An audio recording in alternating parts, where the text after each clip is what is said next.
Dobrý den všem, vážené kolegyně, vážení Good morning, ladies and gentlemen, dear colleagues. Let me welcome you to today's morning section. Let me welcome you to the second day of our conference cycle, organized by the Institute of History of Art and the Academy of Czech Sciences in Prague, entitled Monuments and Monument Care in Czechoslovakia and Other Central European Countries during the second half of the 20th century. Let me welcome today's 4 panelists who will concentrate on a common topic, which is architecture and urbanism in the second half of the 20th century in this part of the world. Let me also welcome all of you who watch us on the YouTube channel. As you might know, the streaming on YouTube is available in Czech and in English, so feel free to choose your channel and your language for today's conference. This morning, we will hear 4 very interesting lectures, followed by the discussion. So the discussion, the Q&As, will take place after the 4 lectures. So each time I will introduce the speaker, I will pass the floor, and we will leave the discussion to the end of the morning session. Feel free to use YouTube chat on both channels, English and Czech, to put forward your questions, and I will read those questions to our speakers. My name is Martina Horáček, and I have the privilege today to introduce our first speaker. It's Mr. Thomas Drachenberg from Germany. I would like to introduce him with a few words. Thomas Drachenberg has studied the history of art and architecture on Humboldt University, as well as classical archaeology.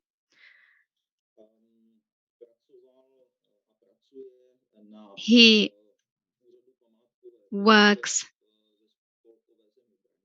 with the Brandenburg Institute for Monuments Care, and since 2012, he is Brandenburg main conservationist.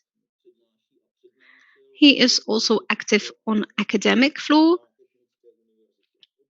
on Technical University in Berlin, on Freie Universität in Berlin, and on other universities as well.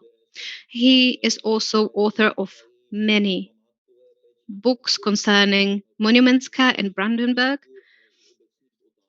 in Germany, as well as on general questions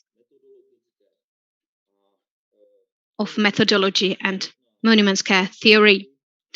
His today contribution to our conference is entitled The Miracles of Frankfurt on the Oder, Trends of Preservation of Monuments 1945 to 2020. So one more time, let me welcome Mr. Thomas Drachenberg. I'm very sorry that we are not able to meet in person here in Prague and that we are limited to the use of modern technology. But at least we have this opportunity. So I will pass the floor is yours. Thank you very much, Martin Horáček, for your kindly introduction. Good morning, everyone. And I want to start right now.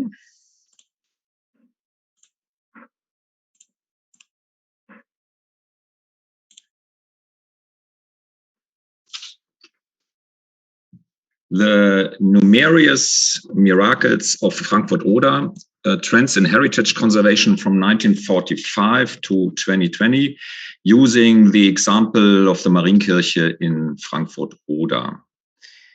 The Second World War, initiated by Germany, was an absolute disaster for Europe and Germany itself.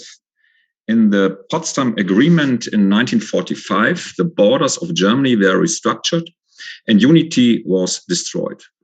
The Soviet zone of occupation developed differently from the American, English, and French zones. Until 1989, there was little common German history, but rather a history of East and West Germany. Those two individual stories only reunited to one after the fall of the Berlin Wall in 1989. Today, common values but different life experiences exist in the generations who have experienced the German and European division. The same is true for monuments conservation.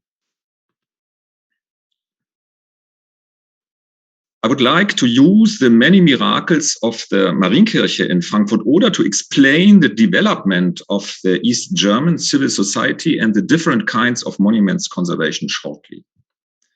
How did the political conditions from 1945 to 2020 affect historic conservation in East Germany? Which concepts were successful and which were not, and why? How can we learn from our monuments and our different history in Europe?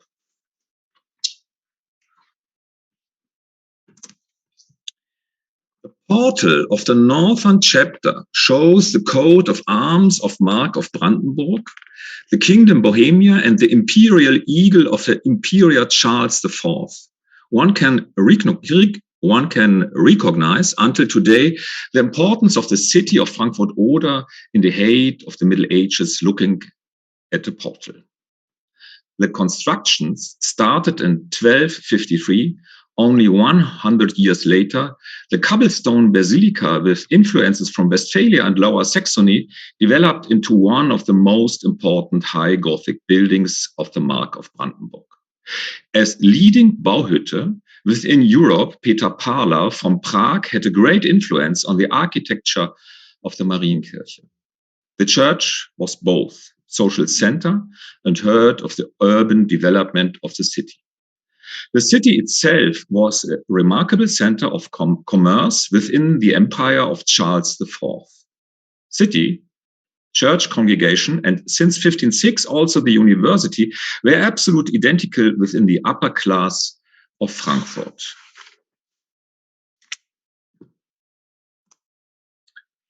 In January 1945, Frankfurt Oder was declared as stronghold and civilians were evacuated.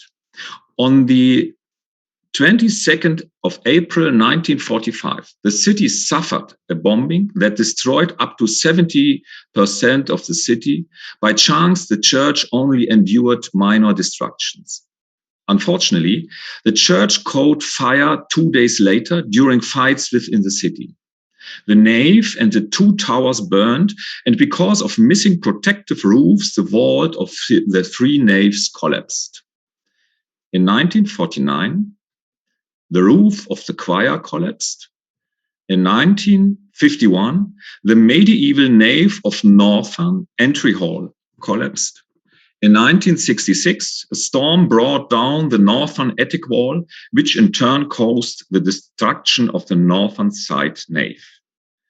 It was a disaster, and no miracle seemed to help. The city seemed to be destroyed with no repair in sight.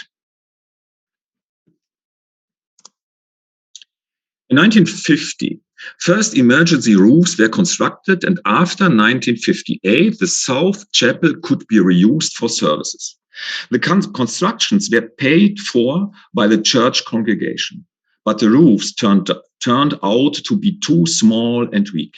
Under the leadership of Walter Ulbricht and the strict regime of Stalin, it was a very difficult time for all sacred buildings.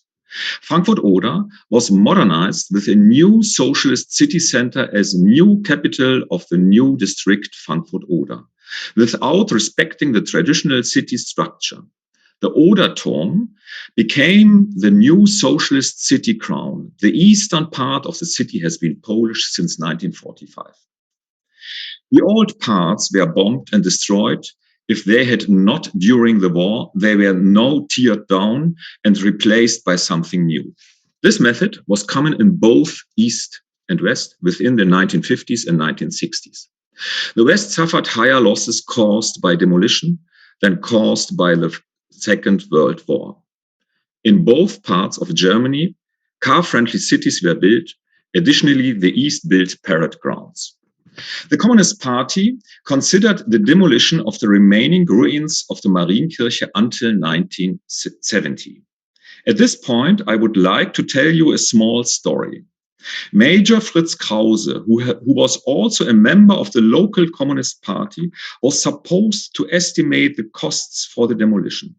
While doing this, he deliberately calculated higher expenses. The party therefore decided that they did not have enough money to demolish the church, and the ruins were left untouched. Fritz Krause consequently managed to save the church. Nobody wanted to spend that much money. Thus, the ruins were not demolished, but also did not have any future. In this atmosphere, the first miracle happened. On the 8th of November 1973, the city, the district management of the Communist Party and church congregation decided to save the ruins. In exchange, the city obtained the right to use the building for 99 years. The city council was the only one in the city that could save the church. The Marienkirche would follow the example of the Franziskanerkirche that was successfully reconstructed in 1966 and has been used as a concert hall since then. Remarkable, the atheists and Christians of Frankfurt Oder were always able to find a sacred common consent to save, rebuild, and reuse the remains of the magnificent Marienkirche. At the same time, in the 1950s and 1960s, the Communist Party fought against the church structures as a whole.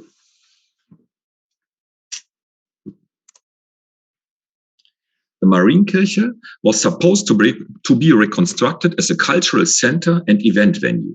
Facing the economic situation of the late GDR, these plans were not pursued. The Monuments Conservation Authority and the city therefore joined forces to create the concept ruins under a roof. Back then, and still nowadays, this was a smart and realistic approach. Thus, the still existing structures of the building could be protected from rain and weather, while at the same time the space was temporarily usable. The realization of this project happened in small steps, since the administration of Frankfurt Oder was financially overburdened. Building capacities were distributed centrally, and the economy and housing were prioritized. The preservation of the ruins of the church were unsuitable for the 5-year plan. One of the reasons why the GDR failed is because the inflexible economic system was not able to conserve old buildings. Then the second miracle happened, the German reunion. After 1990, finally there were economic possibilities to reconstruct the main roof of the church. Thereby, the church was saved. The roof was constructed in a way that it was possible to build the vault at any time, but there was no necessity to do so. Externally, the important landmark of the historic roof landscape was restored. Internally, a big and dry room was created. For fear of bombings, the valuable glass paintings of the 3 main choir windows, consisting of 117 fields from 1370, were removed and brought into a depot in the castle of Sanssouci in Potsdam in 1941. After 1945, they were brought to the Soviet Union as a war trophy. Here we witnessed a third miracle. In the difficult German-Russian political relations, a small window opened to return the glasses in June 2002 from the Hermitage of St. Petersburg back to the Marienkirche of Frankfurt Oder. They were restored in a workshop within the Mertová choir that was specifically set up for the glasses restoration and reinstalled in their original place until 2007. The missing windows were added in a modern style. The original concept of an emergency protection ruin under a roof was adapted and extended to modern standards. The vault of the choir was reconstructed because the medieval glass paintings were reinstalled. The nave with an open roof truss remained. A lot of people supported the project of the Marienkirche and donated a lot of money for the new windows, bells, etc. The Marienkirche transformed from an ugly ruin into a central point of identification in the urban city. There was a consensus in Frankfurt Oder that the church would be important as a dominant point in the cityscape. But which future would it have? The church was an empty room. Was it still a church or just any normal town hall? How should it continue? The concept of ruin under a roof had saved the historic fabric. The high roof has become an urbanistic symbol of the new and old city center. Shouldn't the church be fully reconstructed so that even the inside would resemble the appearance of the 1930s? The main altar, many epitaphs and treasures of the Marienkirche were stored and used in the Gertraudenkirche since the 1980s. Should everything return back to its original place? There were many passionate discussions about this. The city council needed a multifunctional space in the center that had to be accessible for people with disability. They had already started the planning of ramps across the room. For the small church congregation of Gertraudenkirche, the altar, baptistry, and the 9-armed chandelier, as well as the epitaphs, were now part of the new sacred room and should remain there. On the other side, there were many voices demanding for the complete reconstruction of the church and the return of all artworks back to the Marienkirche. For the conservation, 4 points were essential. Good climatic conditions for the sacred artworks. Should they be returned to the Marienkirche, many additional adjustments would have to be done. The aesthetic of the big space of the nave should not be disturbed by technical installations. No additional installations without a harmonized overall concept. There should be an annual budget for the urgently needed care and maintenance. The Marienkirche needs a usage concept that respects the conservatory conditions. For many years, they talked not often with each other, but about each other, which is why there were misunderstandings and conflicts. In 2017, Germany was at its height of Reformation festivities. 500 years ago, Martin Luther had nailed his 95 theses to the door of the castle church of Wittenberg. Frankfurt Oder, with its university, was one of the centers of Reformation in Brandenburg. In the city, especially in the Marienkirche, they had planned a large exhibition for the year of 2017. The preparations took 3 years. Everyone involved in the matter, City Council, University, Church Congregation, Monuments Conservation Authority, clubs and activists met regularly to collaborate on this exhibition. And this is where we were able to witness the fourth miracle, communication. A common goal arose to meet up even after the exhibition and work together on a unified paper for the use of the church. A round table for the future was created. From this point on, under the direction of the major, the round table worked on a usage concept for the Marienkirche that was agreeable to all involved stakeholders. The concept civic church was born. The Reformation in particular turned the church into a spiritual, social, and urban center of everyone.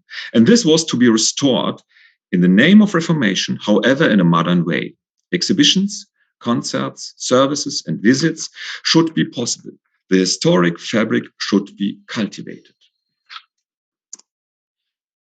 As a summary, what can we learn from the history of the Marienkirche Frankfurt Oder about the heritage conservation? We have to make a difference between strategy and tactics. Strategically, the conservation means most of all maintenance, preservation, sustainment of historic fabric. This is a concept that has been developed in Prussia in the 19th century since Carl Friedrich von Schinkel and Ferdinand Quast, then after by Alois Riegel and Max Dvorak. Until today, this is considered to be a professional verdict with the Venice Charter. What might come as a surprise? The strategy is applicable in all political systems, in the monarchy of Austria, Hungary, and in the German Empire, in between the two world wars, during the time of National Socialism, within the Soviet Union period, after the fall of the Berlin Wall. Important is each time requires a different tactic. A few examples. The GDR worked radically against the Christianity, especially in the first decades. In the 1950s, people was arrested because they were members of the young congregation. Churches in Jena, Leipzig, and Berlin were turned down because of ideological reasons. One would not use them anymore. The new belief was Stalinism. The salvation of the remaining of Dresden Frauenkirche was only possible because brave monument protectors were able to explain that the ruins were a monument against the Anglo-American terror bombings. This much the party understood, but they did not understand the significance of the church itself. After the fall of the Berlin Wall, the city of Dresden caught up with the reconstruction of the Frauenkirche, something that Köln was able to do already in the 1950s and 1960s. The Marienkirche of Frankfurt Oder was saved from the GDR destructions due to several miracles. By the use of intelligent concepts and activities that originated from the very base up to the major. The conservation concepts must adapt to the according situation and must be up for discussion for the future. This means they have to be changeable. No concept will be always applicable. The concept ruin under a roof was visionary for the GDR, but not achievable. Only after the fall of the Berlin Wall it was carried out. Given the many interested people to save and reuse this building in the center of Frankfurt Oder, the concept of ruin under a roof had to be further developed. It was no longer enough to solely protect the ruins. Meanwhile, the concept had to be constant, preserve the historic fabric. The path towards it must be adapted according to current conditions. After the fall of the Berlin Wall, conservators from East and West Germany came together at the Castle Wartburg near Eisenach and realized that regarding the strategy they were following, there were many similarities and agreements to preserve the historic fabric. However, the tactics from East and West were entirely different between 1945 and 1989. While in the West, a more open discussion between different social powers was possible, in the East, this happened exclusively behind closed doors. Nowadays, we have the problem that in the East, we cannot look up the truth in files or the newspaper. It is therefore very important to use oral history as a crucial component to explore the East German reality as long as it's still possible. Documenting these stories, it is necessary to understand the evolution of a society as well as the heritage policy in a dictatorship. I believe the communication between the conservators in Middle and also in East Europe is a crucial way of doing exactly this. The Eastern story has to be portrayed by Eastern perspective. And this is the point where it becomes interesting when East and West meet as equals and learn from one another. With this being said, I want to thank you for your attention and also thank the organizer for inviting me to speak today. I wish us a great day and I'm happy to answer any questions that might have arisen during my presentation. Thank you very much.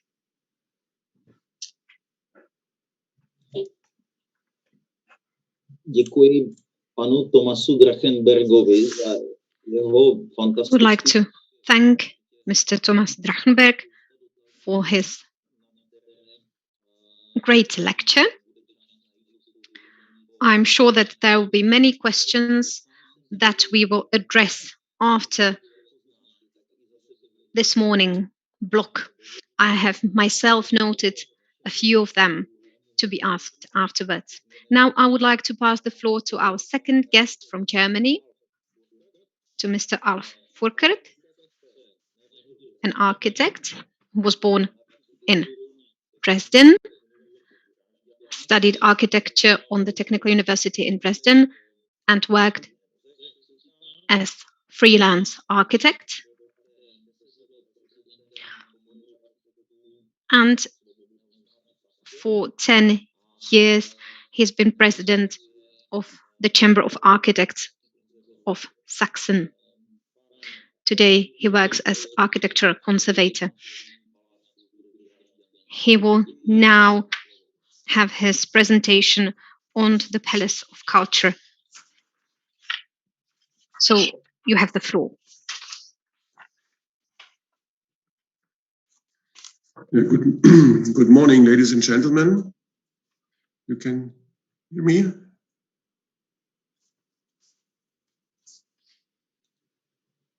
It's okay.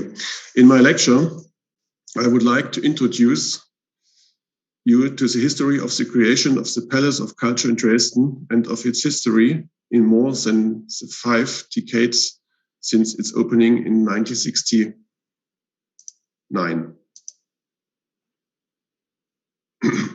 It's a good example for the development of representative buildings in the socialist era and for the handling of them after the peaceful revolution in the year 1989.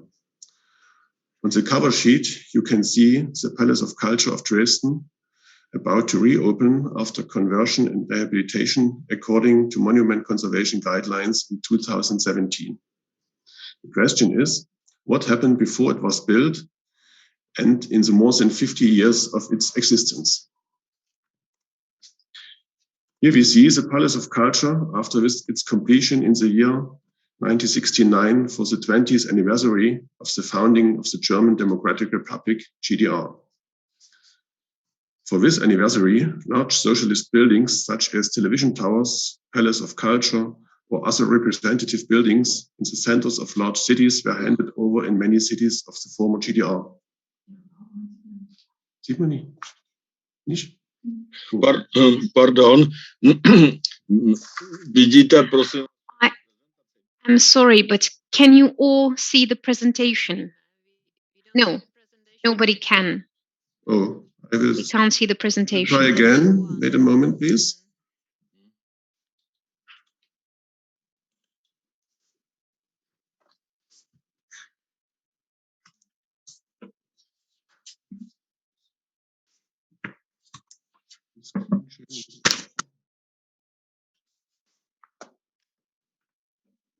I will try again. It was broken.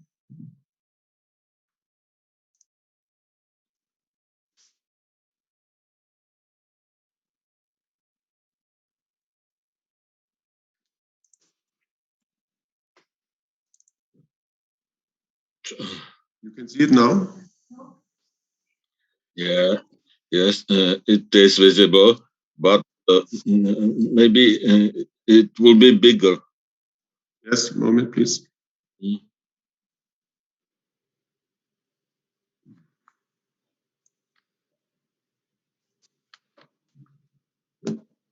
Please, full screen mode, if possible.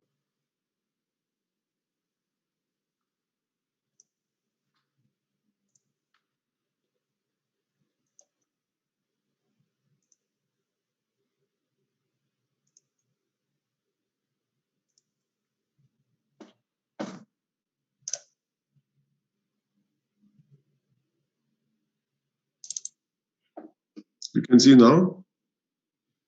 Okay. It's all right. Okay, then let's start me again, if I can. You have seen the first, or did you see any sheet, or? So I will start again with the first sheet. In my lecture, I would like to introduce you to the history of the creation of the Palace of Culture in Dresden and of its history in more than 5 decades since opening in 1969. It's a good example for the development of representative buildings in the socialist era and for the handling of them after the peaceful revolution in the year 1989. On the cover sheet, you can see the Palace of Culture about to reopen after conversion and rehabilitation according to monument conservation guidelines in 2017. The question is, what happened before it was built and in the more than 50 years of its existence?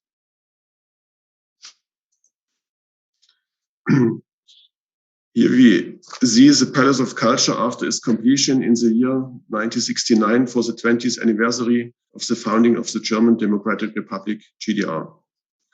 For this anniversary, large socialist buildings such as television towers, Palace of Culture, or other representative buildings in the centers of large cities were handed over in many cities of the former GDR.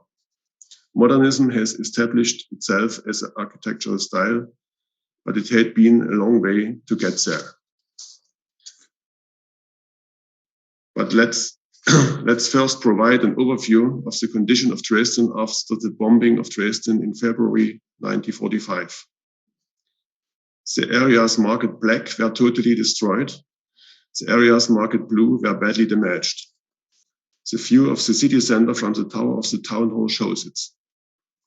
In the circular marking is a later location of the Palace of Culture on the north side of the Old Market, in German Altmarkt.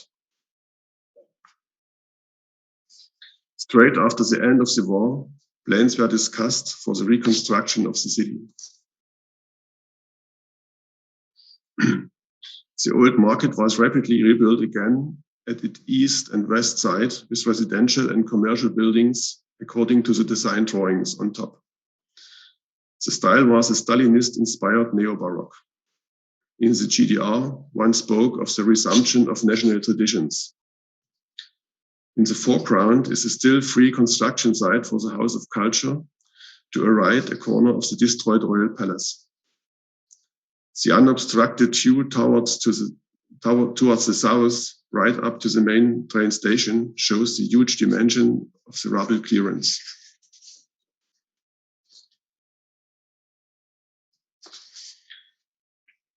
This design for the House of Culture, which was planned on the north side of the Old Market, a design was made. It's reminiscent of the Lomonosov University in Moscow or the Palace of Culture in Warsaw. Its height should dominate the silhouette of Dresden. It's interesting here that the visualizations were based on a view before the destruction, in which the Frauenkirche, Church of Our Lady, can still be seen with its dome. It was also destroyed in the war and reconstructed only during the years following 1990. The design dates from the years 1953 to 1956. In the year 1959, an architectural competition was then organized.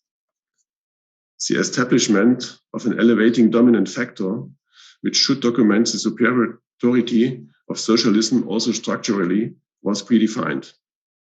6 years after Stalin's death, the designs were all modern or followed the international style. However, all showed the demanded elevating dominant factor, either as a multi-storeyed building or in form of a campanile. Only one work was different. The design collective around Professor Wiel from the Technical University of Dresden had made the construction with a dome that was supposed to house a planetarium. You can see on the right down.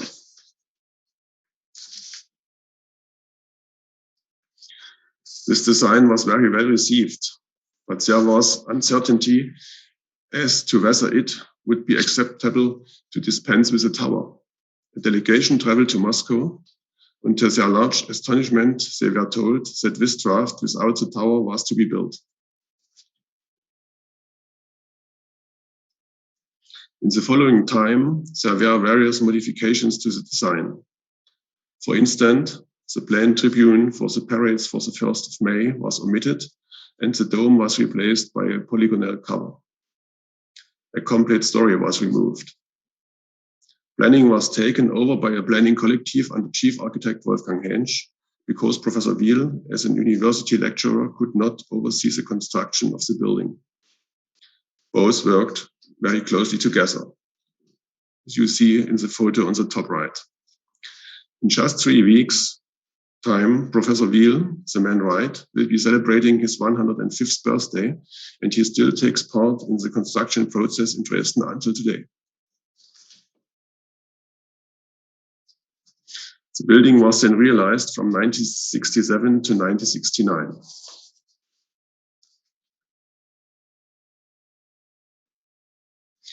And the building was handed over punctually for the 20th anniversary of the founding of the GDR on the 7th of October in 1969.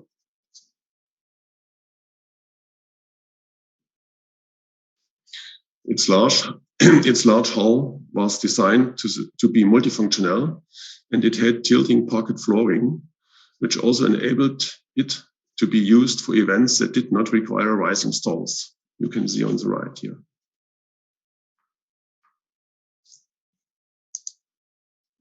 With the interior fittings, one had proceeded very thorough, and everything was well planned and equipped with valuable woods.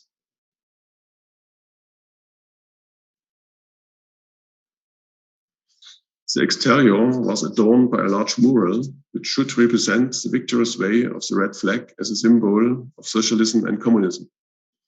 One can imagine that this became an element of argument after the peaceful revolution in the year 1989.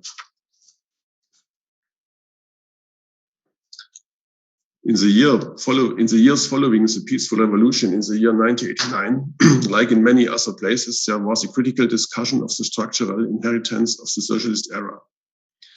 A politically justified rejection was quickly formulated, and the architectural historical value was often overlooked. The backlog of renovation had formed over the years at the Dresden Palace of Culture.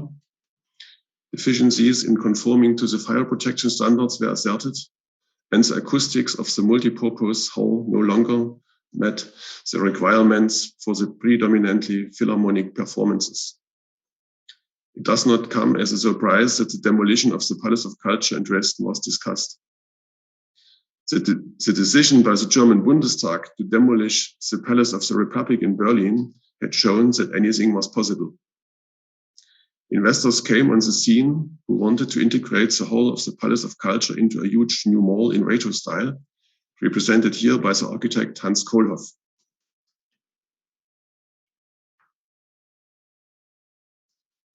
But also Wolfgang Hensch himself, the architect of the construction of the Palace of Culture in Dresden, suggested a structural evolution. See the sketches in the lower row, please. In addition, younger architects came up with suggestions on how to save the Palace of Culture, and citizens' initiatives that feel committed to the architecture and historic buildings engaged themselves for the preservation and renovation of the building in accordance with the preservation of historic monuments. The protection as a cultural monument took place in the year 2008. As a result of all these considerations and activities, the state capital of Dresden, as the owner, decided to renovate and convert the Palace of Culture. A new concert hall should be integrated that creates optimal acoustic conditions. For this, new uses should be moved into the building, such as the public library and cabaret in the city's responsibility. To this end, an architectural competition was held again in the year 2008. This was won by the well-known German architectural office, Gerkan, Mark & Partner, with a design show here in the floor plan. It is a new one, it's the old one. The concert hall is completely rebuilt in the floor plan of the existing hall as a so-called bird's nest concert hall for philharmonic performances, comparably to the Elbphilharmonie in Hamburg. The public library is housed in the spacious foyers surrounding the hall. An interesting mix that works to the different times of its uses. The cabaret is arranged under the rising parquet of the Great Hall. In particular, the arrangement of the new hall and the layout of the former hall enables the surrounding construction to be largely preserved. As the new hall is a little narrower than the old one, there is space for internal stairs for access.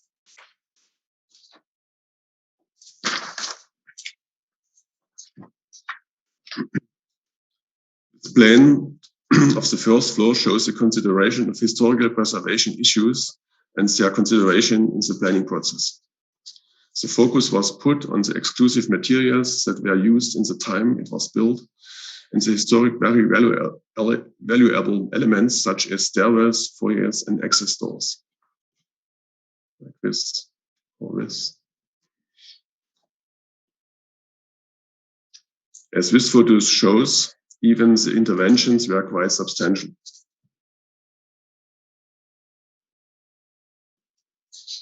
Here we see reconstructed areas and details. For example, here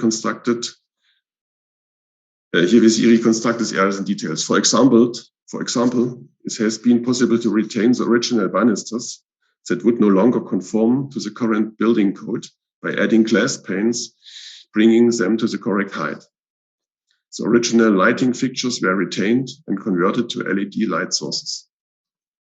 We were lucky to find a mold for the production of the covered plaster for the false ceiling from the Moki system of the 1960s. You can see here. This enabled elements to be reproduced in the original manner.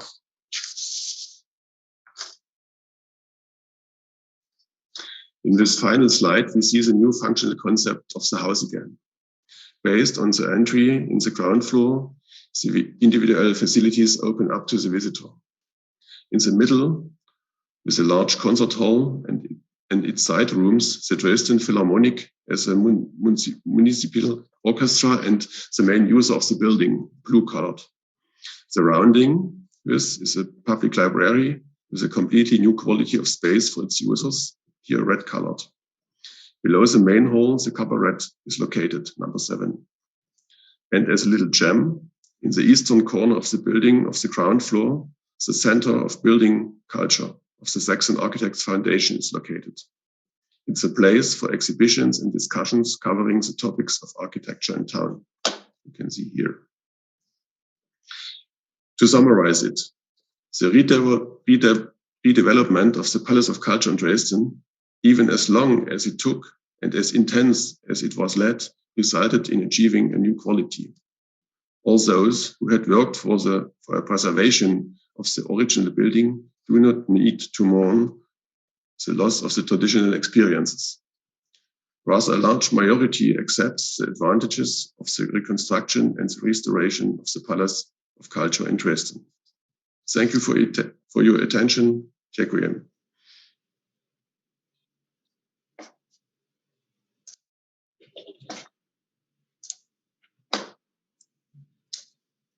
Děkuji panu architektu Furkertovi. Thank you very much, Mr. Furkert, for this excellent presentation showing that buildings from the Nachkrieg Moderne can be not only protected, but redeveloped, renewed in a way acceptable for everyone, I believe. I'm sure we can have an interesting debate on this topic, which can be very well linked to the topic of the next presentation from Martina Mertová, entitled The Birth of Preservationist Architecture. Let me introduce Martina shortly. She graduated from Palacký University in Olomouc in art history. She comes from Moravia, and her research focuses on the architecture of the 20th and 21st century. She worked as a preservationist. Now she's a curator of the architecture collection in the Arts Museum in Olomouc. She is author and co-author of many excellent texts on current architecture, for example, about a type house from the second half of the 20th century. It's a type of house called Šumperák. I have to stress one important point. Martina Mertová is very active in heritage care. She is active in the association for a beautiful city of Olomouc, and she is doing a lot of great work there. So over to you, Martina. Du musst ins Internet. Many thanks for this introduction. please switch off your microphones. Thank you. Okay, let's start. I'm going to speak about the birth of Preservationist architecture. For more than a century, there have been striking exchanges of views among the actors of conservation, this remarkable phenomenon that influences the form, existence, creation, and disappearance of cultural assets or monuments and valuable historical environments. By the very nature of its birth, existence, and direction, it suggested that the conservation movement should be primarily conservationist in nature.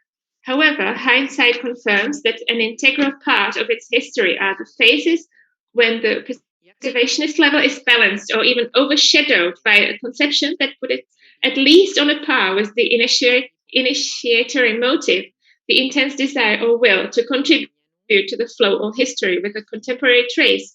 What are the weaknesses of the concept of conservation, which we illustrate here with the example of so-called preservationist architecture, that it is often humiliated with irregularity by the opposite union? Is it a mere generational exchange? What other factors influence this preservationist amplitude? Preservationist architecture is a term used to describe a new development on a heritage site or a new building in a heritage-worthy ensemble that behaves unobtrusively or at least neutrally, ideally using traditionalist expressions, that is, forms largely derived from the use of historic pre-modern practices and materials. The resulting building then optimally addresses the shortcomings of the whole, with greater or lesser tolerance for imitation of the historical. The creator of such preservationist architecture then voluntarily neglects his or her own creative assumptions. The genesis of preservationist architecture certainly goes back to the prenatal era of monument care, to the period of purist reconstructions. In response to this, the foundations of scientific conservation were formed, linked to the Vienna School of Art History and the slightly younger activities of the Club for Old Prague. Both of these resulted in the analytical conservation method as the first coherent set of guidelines or rules that were to guide monument conservation and which, among other things, defended contemporary input into the historical environment. Parallel to its establishment, however, we observe the intuitive projects of architects who, working for the historic environment, but often throughout their work, deliberately rejected the achievements of modernism. This is fully manifested in the late 1920s and 1930s in the work of Bohumil Hipšman, František Reuth, or the Moravian architect Claudius Madelmeier, for example. In parallel with their realizations, the opinions of the first leaders of the Czech conservation are becoming more refined. But it's not black and white. Zdeněk Wirth, a follower of the Viennese School of Art, in 1928 considered the historic districts of Prague as units gradually built up over a long period of time and, I quote, as refined in detail as any artistic individuality. He considers selected units as finished or even untouchable. According to actual practice, we know that for him, the existing tissue, the existing fabric was indeed untouchable. However, it was not meant to prevent the creation of new works and values that would clearly acknowledge the time of their creation. Let's take a small detour into the intimate history of the Preservationists in the Club for Old Prague. From the minutes of the club's home council, the organizer of this conference, Kristina Uhlíková, reconstructed a split among its members in the early 1930s. Also mentioned by Kathleen Justino in yesterday's keynote. It concerned the degree of benevolence, or, on the contrary, the strict application of the analytical conservation method, or, on the other hand, the degree of receptivity of the preservationists to the demands of life at the time. The prestige of the conservationists was worsening. To quote that, The protection of monuments without legislative or significant financial support depended primarily on the goodwill of monument owners and ordinary officials. Today's Prague is no worse than the Prague built in the Baroque period, appears in the minutes of the club's meetings in April 1932. Its colleague, the future head of the State Monuments Office, Václav Wagner, a generation younger than Wirth, was already present at similar discussions, directed at the very essence and meaning of monument protection. From the nuances in the different approaches to monument conservation issues, he was able to build his own precisely constructed theory, which was demonstratively opposed to the previous line of analytical method and to the creative and innovative efforts of architects working in the historical environment at the time.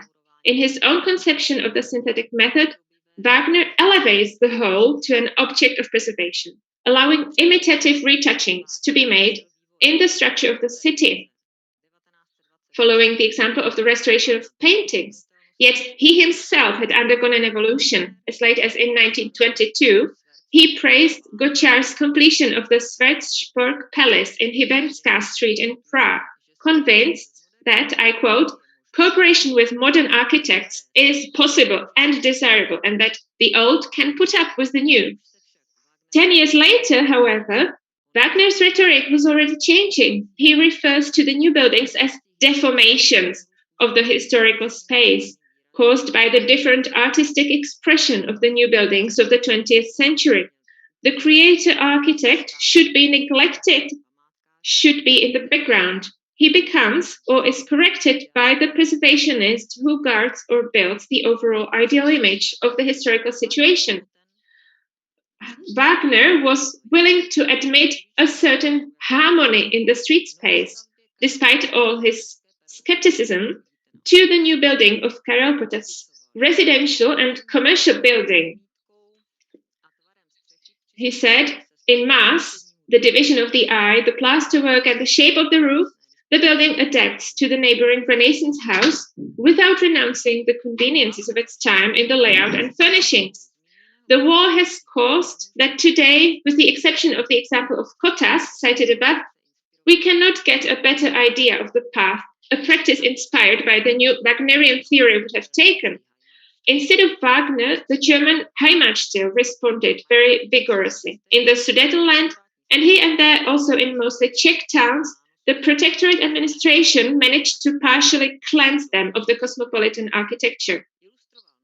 It illustrates the national struggle for the historical roots of the cities. Houses. An example of a new building in the style of Spartan neoclassicism can be the actors' houses in České Budějovice.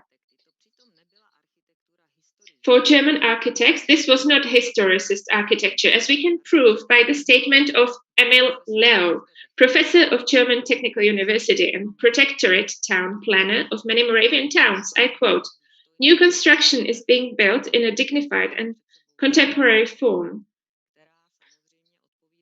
We see a form which corresponds in Nazi ideology to one that expresses contemporary preferences, whether political, economic, or socio-cultural.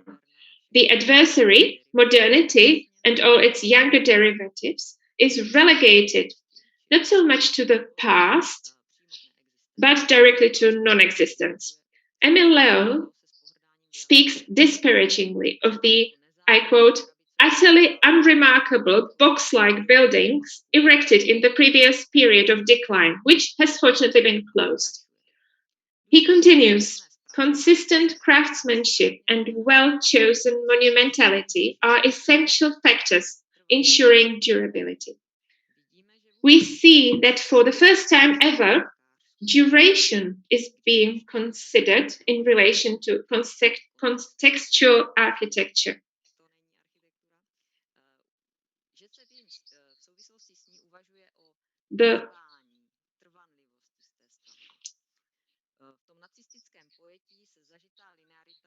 The traditional linearity of stylistic development and the question of the age of the new and the old are governed by new rules.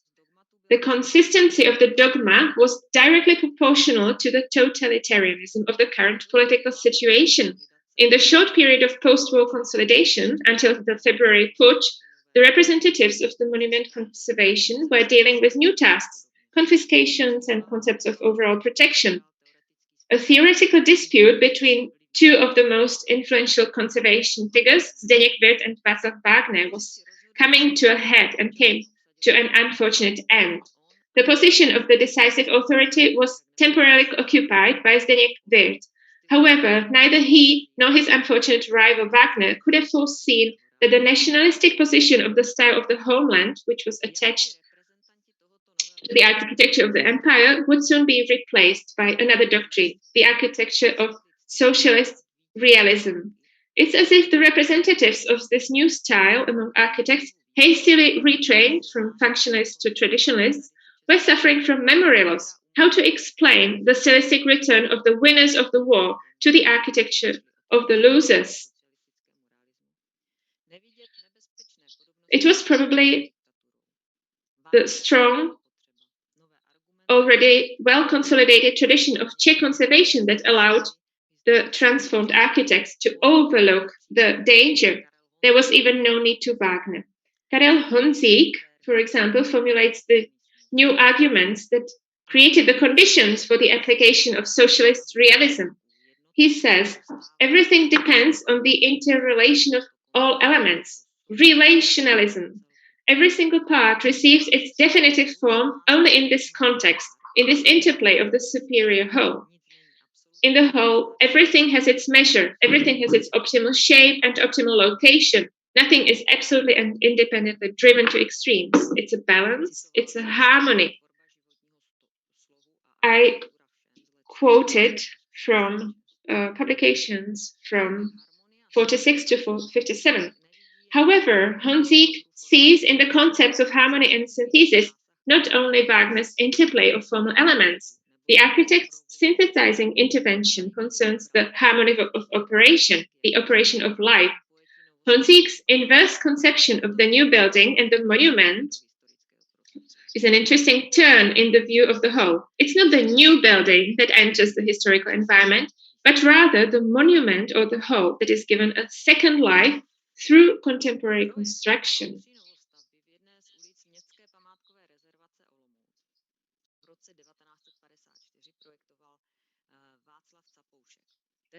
The project for the 3 new buildings in one of the streets of Olomouc city conservation area was designed in 1954 by Václav Zapoušek. The new buildings, evoking the preserved image of the historic city, corresponded to the aesthetic and artistic concept of the protection of urban cores, as proposed by the prohibited Václav Wagner.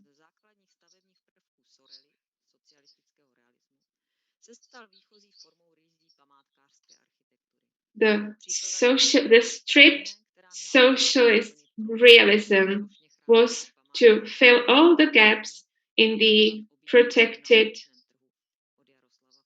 areas. Like, for example, the residential building from Jaroslav Wagner. These buildings became models for the renovation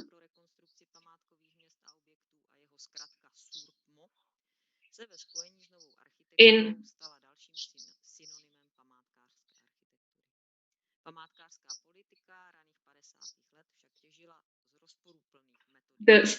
in 1954, the State Institute for the Reconstruction of Protected Towns and Buildings was created.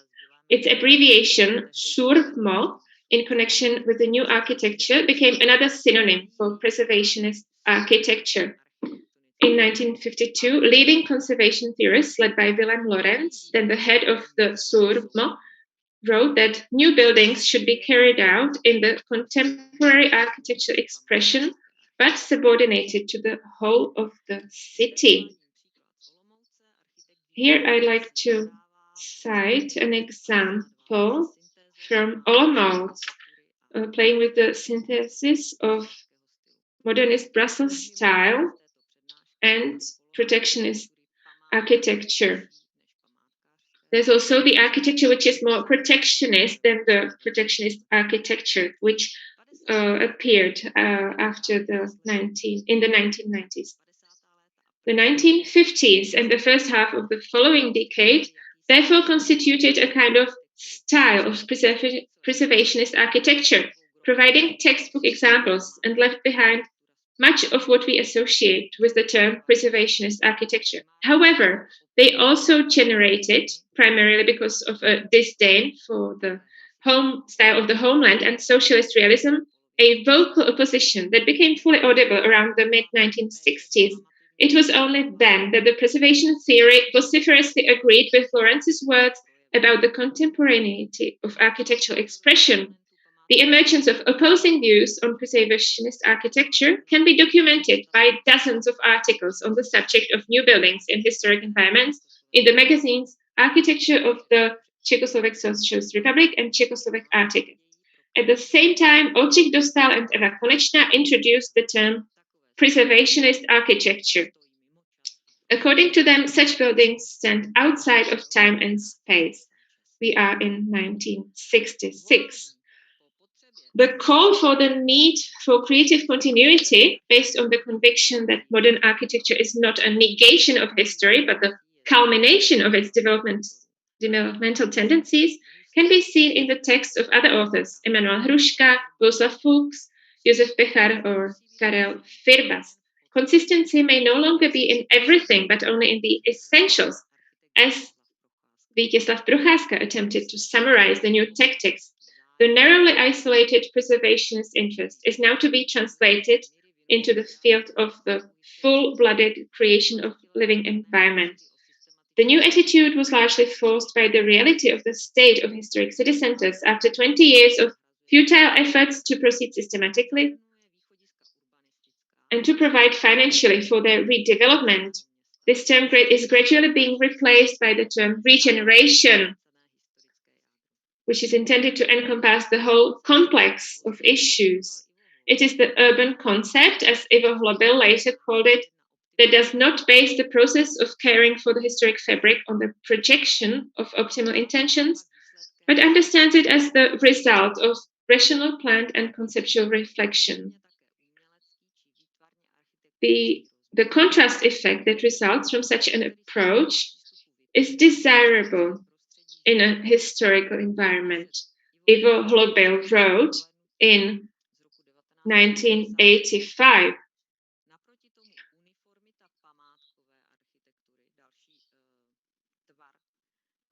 On the other hand, uniformity of preservationist architecture was perceived by many actors as a permanent pitfall, despite the fact that with the onset of normalization, it was possible to observe a reversal of opinion, or rather a gradual fading away of voices advocating contrasting buildings, as we can see them on the slide. The Prague Spring, or the Golden 60s, coincide very well with the rise of creative activity, the struggle of architects for their space, and the belief in the meaningfulness of proposed, often daring solutions. Deeper into history, we find this parallel in the confident gestures of modernist and later functionalist architects as they built, full of enthusiasm, a new state. By contrast, preservationist architecture, both in its extreme, that is ideologically motivated, and in its moderate conservationist manifestations, motivated by the desire to protect, coincides very precisely with periods of destabilization of society or threats to the values of life in general. Caution in the search for new orders or structures, resignation to an initiatory role in the flow of history are other contents that are associated with it. Thank you very much for your attention.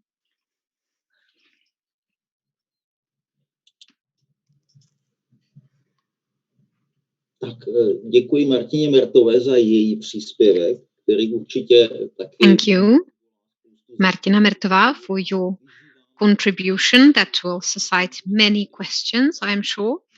So please don't hesitate, feel free to ask any questions into the chat on YouTube channel.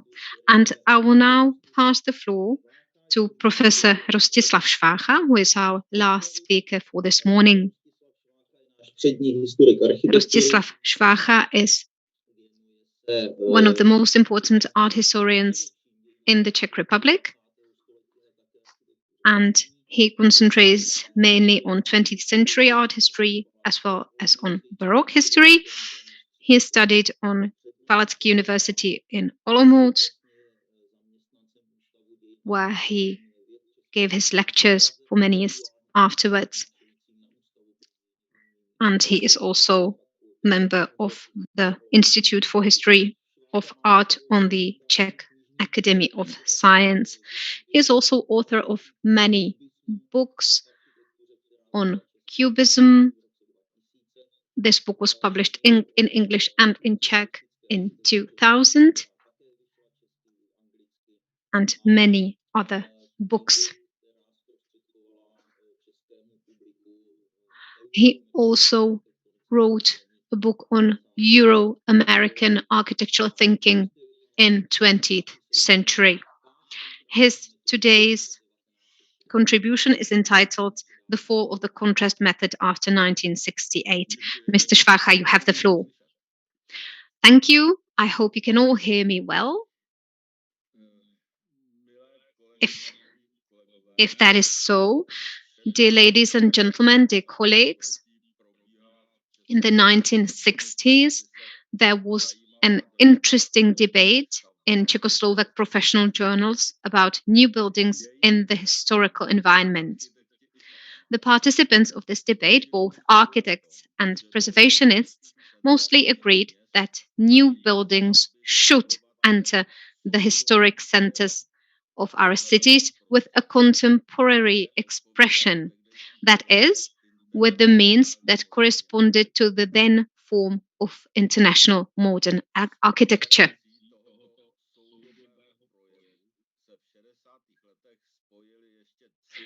Three other assumptions were associated with the preference for this contemporary expression in the 1960s. First of all, our time has the right and even the duty to enrich the old cities with a new contemporary layer. Secondly, the form of individual monuments and entire old towns can evolve or change. And thirdly, the input of modern architecture into the form of monuments and the form of entire old towns can be contrasting. The popularity of the contrast method in the 1960s had several causes. One of them was certainly the dissatisfaction with the results of the monumental architecture of the 1950s, which many associated with the architecture of socialist realism and Stalinism. Notable experimental adaptations of monuments in the West, such as Basil Spencer's completion of Coventry Cathedral, also contributed to the fact. I personally believe that also the spiritual atmosphere or mentality of the 1960s played a significant role. I'm speaking of the desire to reform all traditions and not to be afraid of experimentation. This tendency pervaded the whole world at that time, regardless of the Iron Curtain. The most important advocate of the contemporary expression and contrast method in the input of the 1960s architecture into the historical environment was the prematurely deceased architectural historian Oldřich Dostál. Dostál was based on the conviction that contrasts of old and new belong to the contemporary life, and that it is these contrasts that allow the old and the new to manifest themselves in full blood, as to say. However, according to Dostál, contrasts should not lead to disharmony, but to a symbiosis or complementarity. The authority of the contrast method was strengthened by the fact that Bohuslav Fuchs, a prominent architect of the interwar era, joined its supporters. As Fuchs wrote in 1967, "Our time has the same right and the same duty to leave the development phase to an old city, as was also done by past stylistic epochs. But it must not succumb to a comfortable old-fashionedness."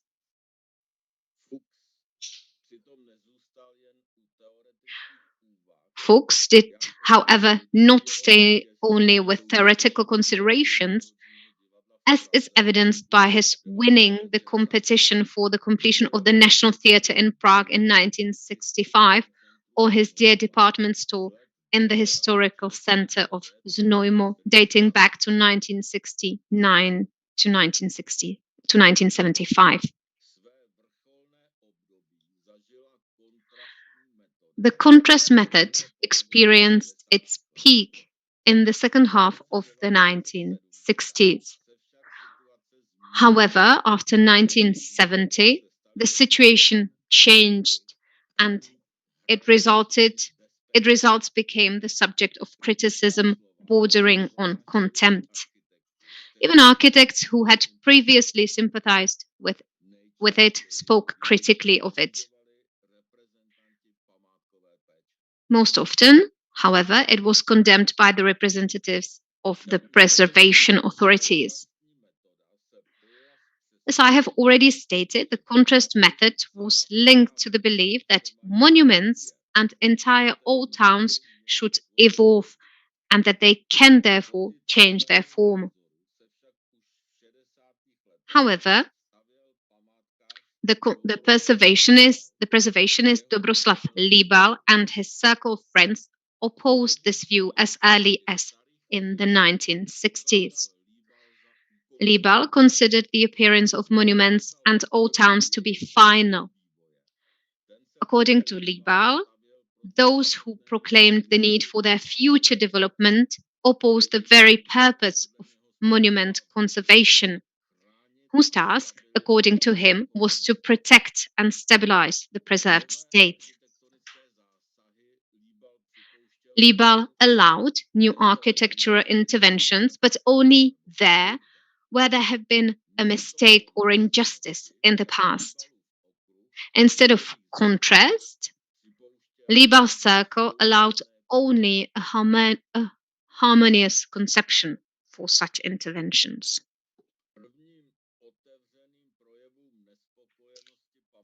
One of the first open expressions of the dissatisfaction of the preservationists with the manifestation of the contrast method was Vladimír Spíša's article in the Slovak magazine Monumentorum Tutela in 1970.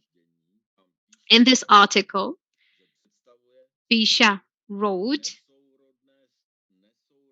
about Prague's Federal Assembly building that it represented a disparate combination of the architectural, panoramic, and ideological dominance of the National Museum, with a purely contrasting work that in every respect overpowers the old dominance.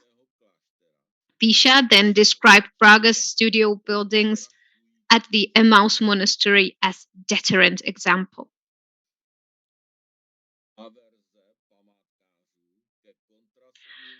The aversion of the preservationists to contrastive modernist new buildings was understandable in cases where it was valuable old structures with medieval or Baroque houses that had to give way to new buildings. This actually happened during the construction of Ural Hotel in Pilsen or the Prior department store in Olomouc.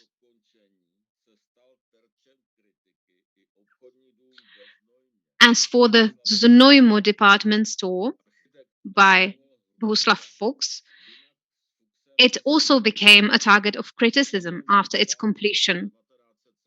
Architect Emanuel Hruška, otherwise sympathetic to Fuchs, wrote about wrote about it in 1977 in the Slovak magazine Architektura a urbanismus, Architecture and Urbanism, that his architecture was undeniably excellent, but, and I quote, "It is questionable whether massive commercial buildings with large service requirements belong in a historical environment of special scale."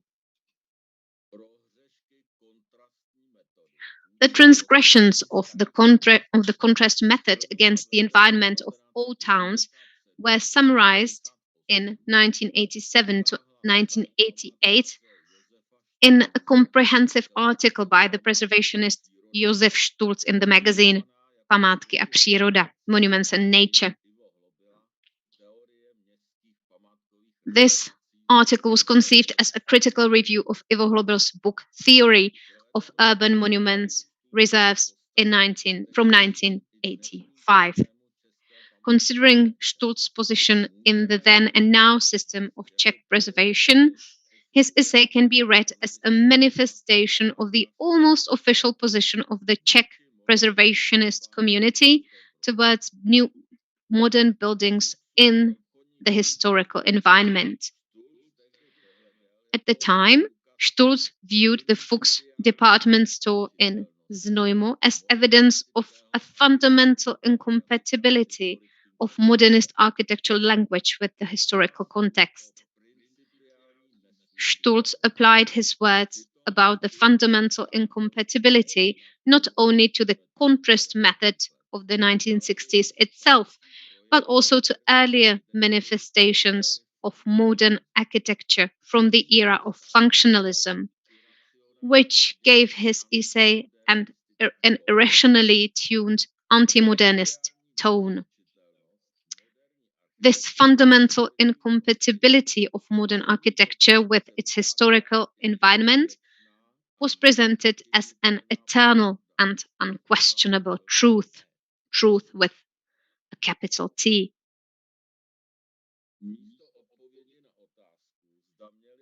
Instead of answering the question whether the proponents of the contrast method or their anti-modernist opponents were right, I will try to answer the question why the contrast method lost its prestige after 1968. The first reason for the fall of this method could be described as personal. Some supporters of the contrast method died. Oldřich Dostál, deceased in 1966, Bohuslav Fuchs, deceased in 1972. Others, especially architects, were denied the opportunity to enter the debate and defend their works after the Soviet invasion to Czechoslovakia in August 1968, and this was for political reasons. These architects were not allowed to publish their opinions in the professional press, which was not the case for their opponents. Karel Prager was silenced this way because of his involvement in the Independent Union of Architects in 1969 and 1970. Ivo Los and Jindřich Malátek, for their part, sinned against the new pro-Soviet regime by designing the grave of Jan Palach in 1969. In my opinion, however, the worst consequence of the Soviet invasion was that it really changed the mentality of society. Many people in 1960s were looking forward to the changes and were not afraid of experimentation. However, after 1968, the opposite happened, and this was also reflected in the attitude towards the new architecture. Finally, I believe that even then, people began to look at contrasting buildings as typical products of the communist regime, a stigma that still clings to them today. However, the decline in prestige of the contrast method was certainly influenced also by the movement on the world architectural scene associated with the advent of postmodernism. Postmodernism was welcomed as suitable style for historic cities, also by Josef Stulz in his review of Hlobel's book.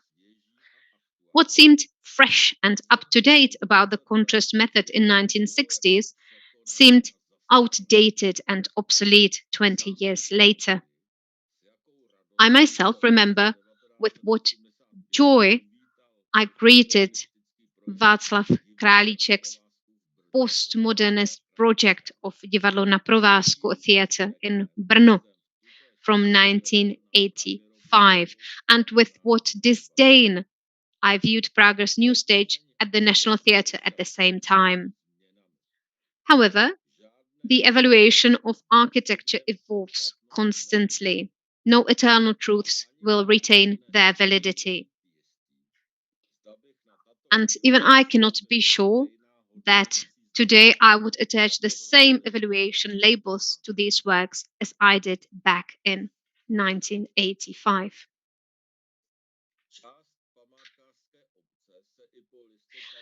Even after November 1989, a part of the preservationist community fortified itself in its anti-modernist positions.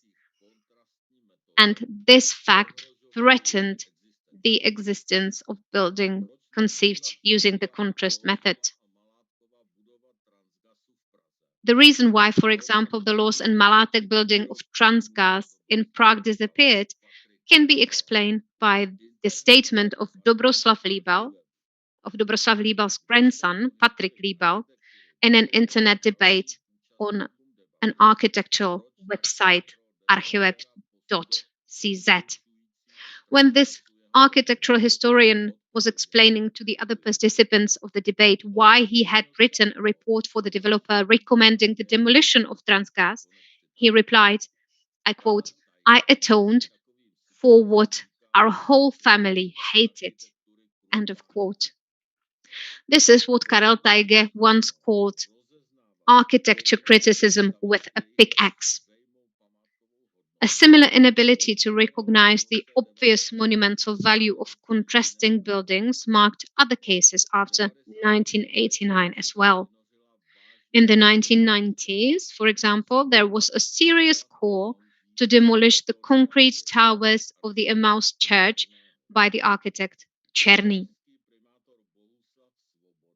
The Prague mayor of that time, Bohuslav Svoboda, called about 10 years ago for the demolition of Prague's Federal Assembly. Fortunately, both works survived such ideas. They had the status of cultural monuments, the latter since 2000. I think that we should protect these monuments not only because of their exceptional architectural design, but also as evidence of a certain stage in the history of monument preservation that was specific to the 1960s, a stage that allowed for further development of monuments without avoiding contrast. Therefore, we should protect these monuments even if we no longer agree with the thinking of the 1960s in certain respects. However, it remains difficult to explain something like this to the followers of the eternal truths. Thank you for your attention. Tak, vážení posluchači, vážení kolegové, vážené kolegyně a vážené posluchačky. Dear listeners, dear colleagues, many thanks to Rostislav Švácha for his contribution, which for sure calls for discussion.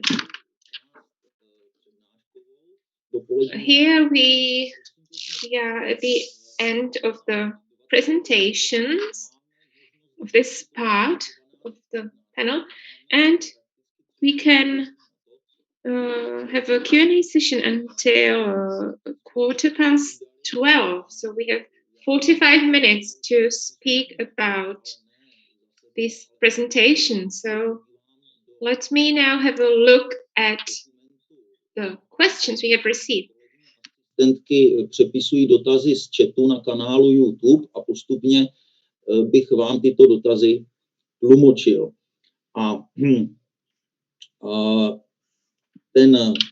So let's see what questions we have received. The first question is for Mr. Drachenberg. Komu se povedlo vyjednat navrácení vitráží managed to negotiate the return of the glass paintings to the church from Hermitage in Russia? Mr. Drachenberg. To tell you this story, it would need 1 or 2 days, I think. It was very, very complicated. There are some books published who explain this process and the different history. I think the main reason was that the owner of the building was the church congregation itself, not a state organization. And this was a gap in the law in Russia, and this gap was closed after the returning of the glasses in Frankfurt Oder.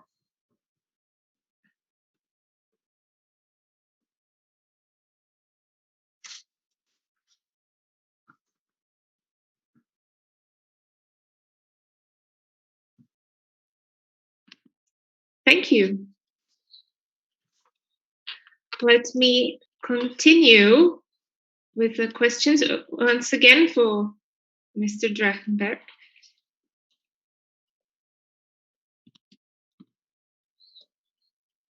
The question is, how extensive is the research of the history of heritage conservation after the Second World War in Germany or its eastern part? How intensively are conservationists in this research? And what is your experience with oral history? In our country, the experience is similar. We know that what the written sources say is not always true. But when we ask those who remember, they are sometimes quite... And publications. I think it was, we have a very good resource of oral history because the old conservators have written down their own opinions. These opinions, these oral history, plus the research, the actual research, I think this is the right way.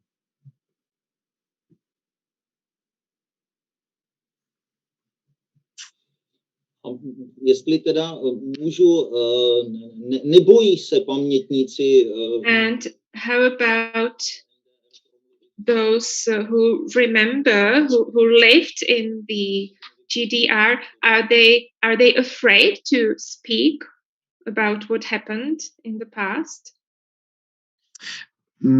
No, I think no, they are not afraid because they have the feeling that after 1989 we can say all what we think, and we have many discussions between the old and the new about the situation in the GDR, and I think this is very important. I think that they are not afraid.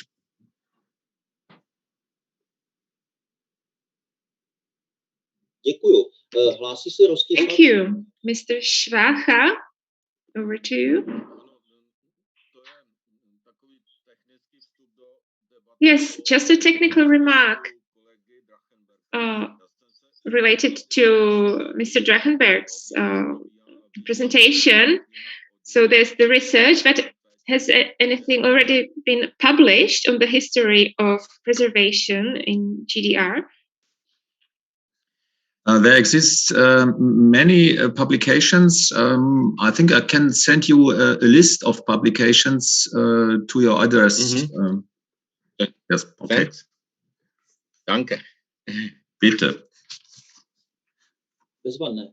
Já se omlouvám českým panelistům, ale musím napřed reprodukovat ty dotazy na naše... I apologize to the Czech panelists, but I will first ask our German speakers. So now, question for Mr. Furkert.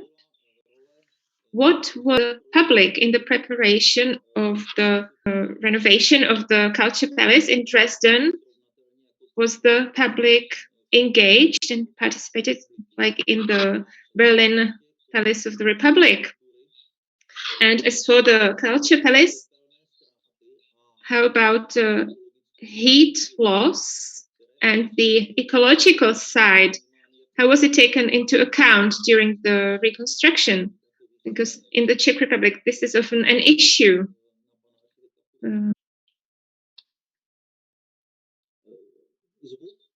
Yes, I understand. In two interesting questions. I think it was a high engagement in the by the inhabitants of Dresden. Well, a lot of people, like my parents, also know this concert hall as her life. She often listened to the Philharmonic Orchestra and see some other shows and so on. And it was only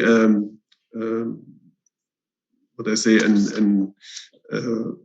to demolish the idea to the Palace of Culture by some people who not can think about a longer historic dimension. Also, I think it was after the peaceful revolution in 1989. I would say counter-revolution, but in the other sense, and all what was built in socialist time was not like. But I think it needs some years and some engagement. I show the young architects or the citizens initiatives. They fight for the renovation of the cultural palace. And I think the second fact it is to rebuild, to renovate the cultural palace. The Palace of Culture is more ecological. A lot of structure is inside, and you have seen there were some necessary, some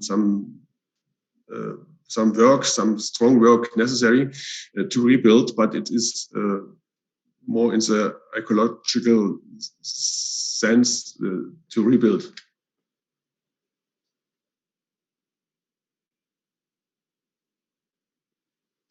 So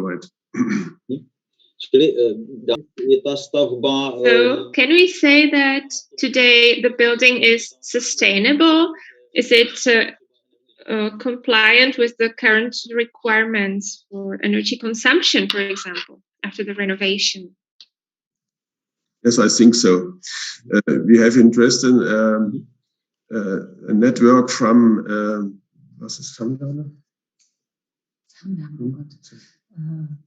is central heating from the city, and central not only a net for heating in the town, in the center of the town, but also for the air condition is not only in this building on the roof. So this is a central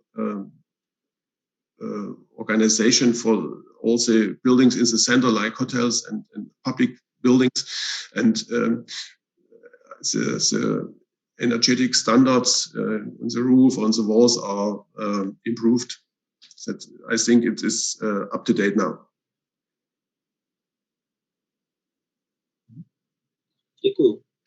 Thank you.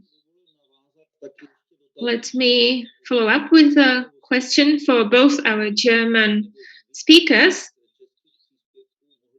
From the Czech presentations, you could see that in the Czech Republic, we still differentiate between some kind socialism that produced modernist architecture and the evil socialism, which produced the so-called socialist realism, the Nationalbautradition. So my question is, what is the current situation in Germany in terms of protecting these buildings from the late 1940s and 1950s? Are they protected, like, for example, the Palace of Culture? It was made part of the cultural heritage. Or does the public and the experts differentiate between the better side of socialism, whose heritage should be more protected, and the worse socialism linked to the Stalinist period? I think I will try to answer at first. My opinion is that today it's very easy to protect the period of the 50s in East Germany, because we in Brandenburg we have the town, the city, the steel worker city Eisenhüttenstadt on the Oder. There in Eisenhüttenstadt are protected all 5 periods of the city, of the new city in our list. Since 5 years, a new generation has say it's very important to show and to protect the architecture of the 70s and 80s, and I think this is we have in Brandenburg some actions to see what we have on this period, and it's not only the architecture, it's I don't know the English word for Kunst. In this time, it's to protect and to see what we have at mosaics and statues and from the socialist art, Kunst art. Yes, thank you. And I think it needs some time and development to appreciate the architecture from the 50s, 60s, 70s and 80s. It is the State Office for the Protection of Monuments here in Saxony needs some time and need development to accept this architecture. No? But now I think it is not the discussion to demolish also, so how we can protect a mass of this architecture, or a lot of these buildings. You know? So I will say.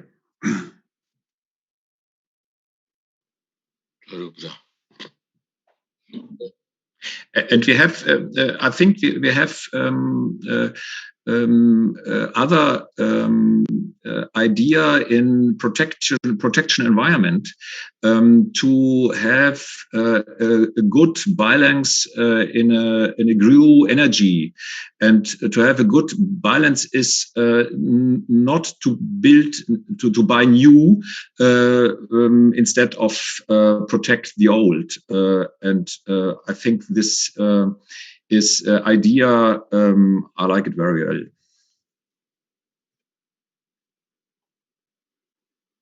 But I think the discussion about the grey energy, was Thomas told, is not the dominant factor in the discussion to demolish historic buildings. I think it is one fact, but not the dominant fact. And but it was a development to accept this architecture. I showed in my presentation, I hope. But I think it will be more important in the future. This argument for our discussion in conservation. I hope that. Mm-hmm.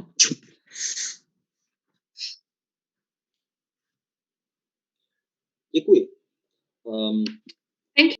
I cannot imagine the contrast method in the protection of nature. If you want to protect a meadow and a certain species, a plant growing there, so to protect this, you would plant a completely different tree or plant. That doesn't make any sense. So the question is, if we take the resistance to these non-contextual new buildings, could this be related to the environmentalist approach? And how about Germany? Is there something similar? Maybe this could be a heritage of the Heimatstil, which also was protecting nature.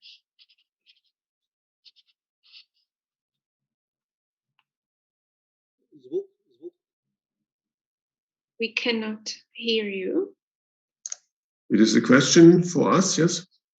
As I don't understand the connectivity between Heimat and environmental approach. It is not the same or not similar. I can't understand this. Could you repeat the question? Dobře. Zkusím to říct jednodušším. Okay, let me put it simply. In Germany, the emphasis on the protection of the whole, for example, in the sense of the resistance against the contrast new buildings, could this have been related to the strong tradition of the protection of the homeland, which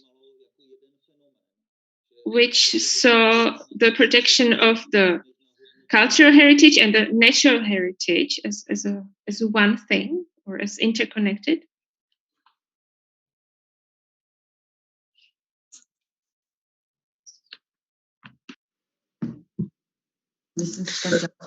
Nowadays, today or in the past? Možná obojí, možná za socialismu. Maybe both, under socialism in GDR and now. But I think the style, if we build in the contrast method or in the homeland style, there's no different in the case of the environment. Yeah, I think you need energy, you need materials, and if it's not the question of the style, if you build in yes, this is my answer. Thomas, do you have another idea? No, I have no idea, because I think in past, in the 1920s, there exist, I think in Czech too, the self-made settlements to connect. It's a method came from England, to connect the environment and the architecture. This was, I think, is the idea for the past, and today I think the discussion is to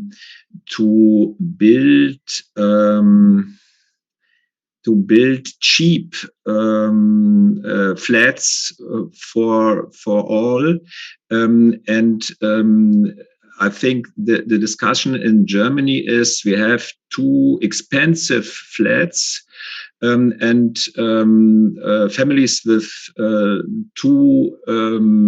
with the parents who work both can't pay a normal flat, and this gap will grow, and it's very, very difficult to make other things, and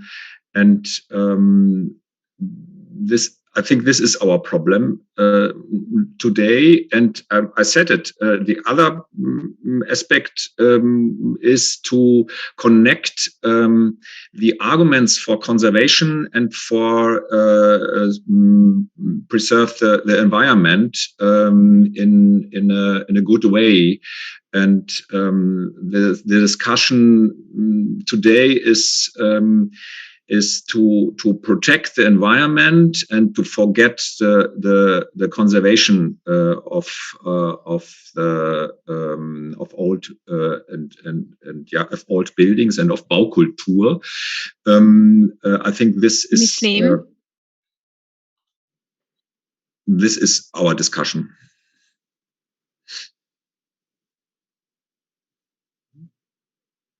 Ano, Martino? Já bych to vrátila teda zpět k té minulosti, protože mám pocit, že tam... Okay, maybe I will get back to the past, as I think that was more of Martin's question.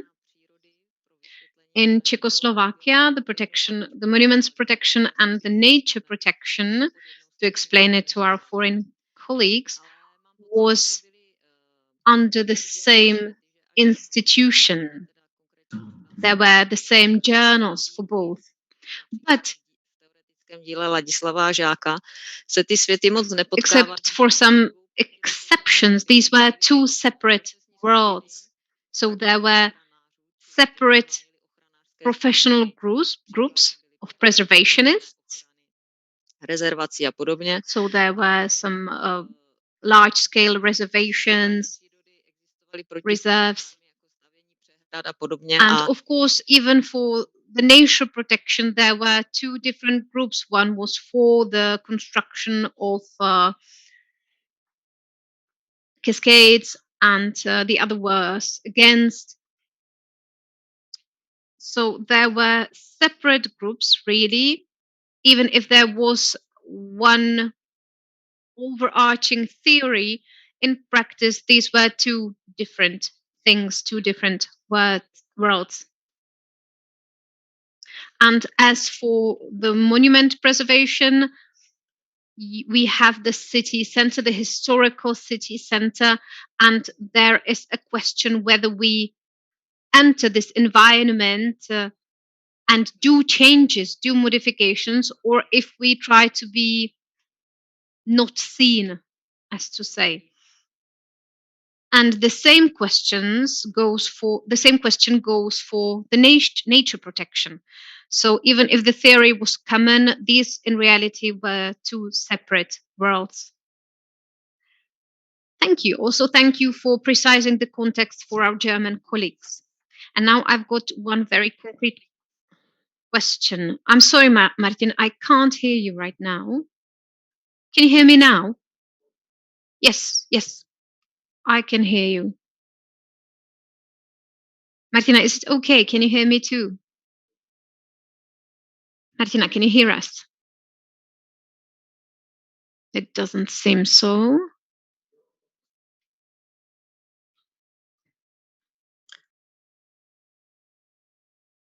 Okay, so I hope we can hear each other. So we have another question for our German colleagues. What are the chances of German preservationists to avoid the assassination, the demolition of churches of well-known architects such as St. Raphael Church in Berlin by Rudolf Schwarz? What are the chances to avoid this?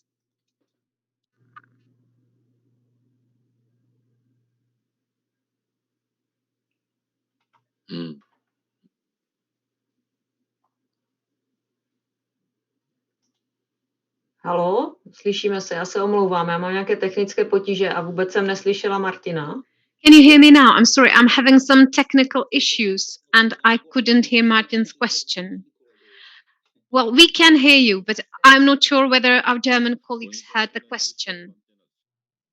They must not have heard the question, so maybe if you could repeat it, Martin. Could you hear us? Yes, we listen, but I don't understand exactly. The question was how to. Otázka je z publika. Chystá se demolice. It is a question from our audience. So I'm not really following closely this, but apparently there is a demolition of St. Raphael Church in Berlin by the architect Rudolf Schwarz that is underway. And the question is whether the preservationists have any chance to avoid it, any chance whatsoever. I understand, but I don't know this case. Maybe Thomas from Brandenburg. She is near Berlin. Yes, Brandenburg is near Berlin, but I don't know the different things of the situation in Berlin. But I think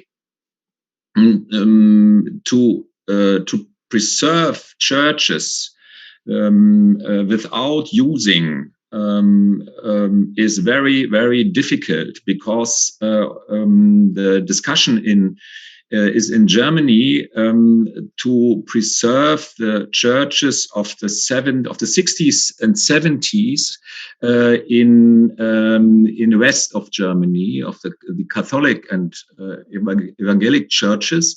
This is a great discussion. In Berlin, I think it's we have to find solutions for another using for this churches, and the conservation arguments are in this case not very strong, and to have money for reusing such important church is very important. In Brandenburg, we have another problem. We have in Brandenburg the problem that the village churches, we have 700 village churches, were used not so expensive, and we have the first cases for using one time a year, and to protect such churches is the discussions between the church congregation and the state to develop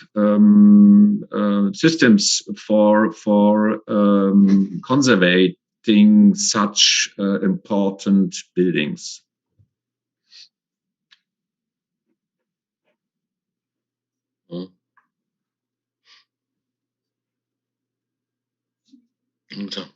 Děkuji. Thank you. Tak, dívám se prosím pěkně ještě do toho dokumentu. So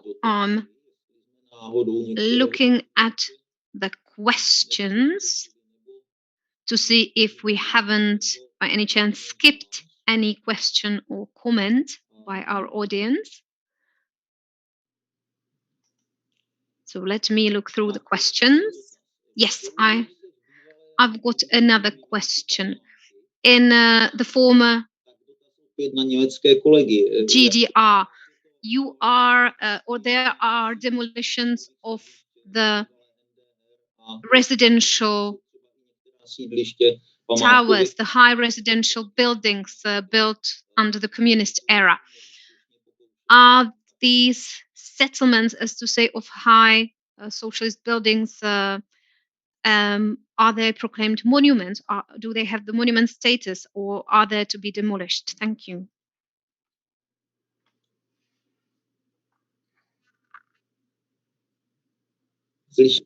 Může odpovědět i pan Drachenberg, pan Furkert. So you are, please, this is the question for you both. So Mr. Furkert or Mr. Drachenberg can answer both of them. I will try to start.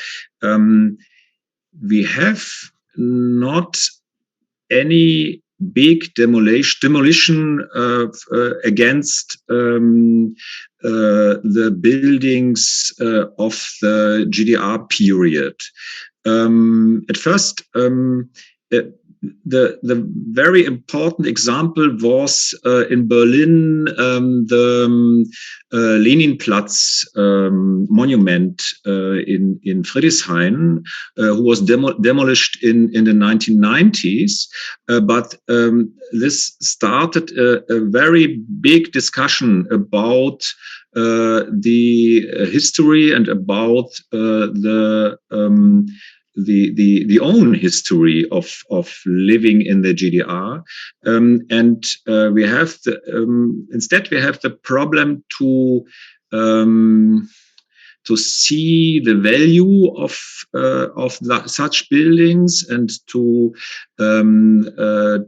see which modernization is necessary to protect and to conserve such buildings. I know the discussion in Eisenhüttenstadt for the technical standards of the 70s and the technical standards nowadays. It's very difficult to find good solutions between conserving and modernizing such buildings. But I think we have one large example for demolition of a great building of the GDR. It was the Palace of the Republic in Berlin, in the center of Berlin, and to rebuild the old castle there. I think it is a big mistake. I can't understand this decision. And I showed that in my presentation that there's another way to rebuild and to renovate and to take in the future such a building. And I'm lucky that in Dresden it was possible. And it needs a development of 20, 30 years after the peaceful revolution to decide in this direction. And I think in some other large cities of the former GDR, there are some examples for demolition of some buildings of the GDR time, but I don't know exactly how many. Yes, but the main example is the Palace of the Republic in Berlin. Yes, and I think it's a slowly process, not suddenly things. It's a slowly process. For instance, in Cottbus, the modern interpretation of a new city, of a new district capital around the old city. We have lost I think in a period of 10, 15 years because the architecture of the GDR, where in the 90s had in the 1990s no value for rebuilding a city or modernizing a city.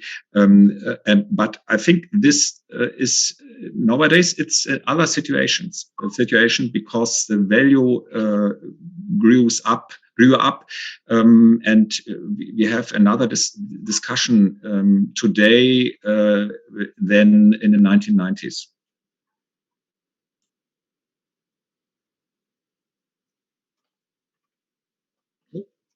Děkuji. Thank you. Thank you for your answer. Na ty dotazy, přátelé. So I will one last time have a glance on the questions. I have a question. Of course, Mr. Švácha. Bych se rád vrátil k tomu tématu památkářské. Maybe I will like to get back to the question of preservationist architecture mentioned by Martina Mertová. In this respect, my question regards the preservation of the preservationist architecture. Because there were efforts to give a status of monuments to the preservationist architecture. Martina, unfortunately, we cannot hear you. To je nějaká technická. Musíme teď na volno, slyšíte mě? Okay, so I will try it without the headset and without the microphone, so the problem must lie in there. I'm sorry for that. Soubory ve stylu socialistického realismu, které jsou... So here, the preservationist architecture, these are buildings in the style of social realism that are protected. There are some instances. There are some instances in České Budějovice. But as for the preservationist architecture itself, usually these buildings are not in the interest of preservationists, so they don't have monument status. Apart from being in the city reservation, in the monument perimeter of the city. Pojetí navazující a mladší ochrany památkové péče si nástrojem další svévolné. The preservation architecture usually continues to attract the same efforts. That is to say that it becomes a caricature of preservationist architecture. So back in the 90s, the preservationists tried to add some layers atop of these buildings that would better correspond to the Renaissance and Baroque styles. So I think that there is still a lack of understanding for what were the reasons of the preservationists back in the 60s and 70s. Yes, I agree with you completely. I could maybe add an example from Prague. I'm sorry for our German colleagues who are probably not familiar with these monuments, but in Mostecká ulice, in Mostecká street in Prague, there is a building from 1960s. The name of the house is the house by the fortifications. And this is an example of preservationist architecture of a pseudo style. And there was an effort to give the monument status to this house, but the Ministry of Culture declined, explaining that this building was not worth monument protection.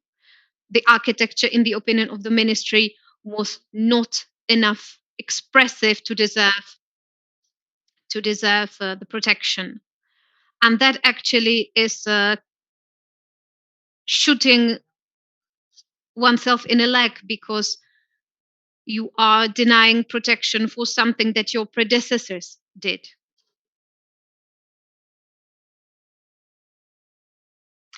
Yes, I'm very sorry to interrupt you, but I am afraid that our German colleagues are not familiar with this debate. Maybe to explain a little bit further, it might seem that we still continue the fight between the contrast method and the preservationist method still today in 2021. So maybe this deserves more of an internal discussion.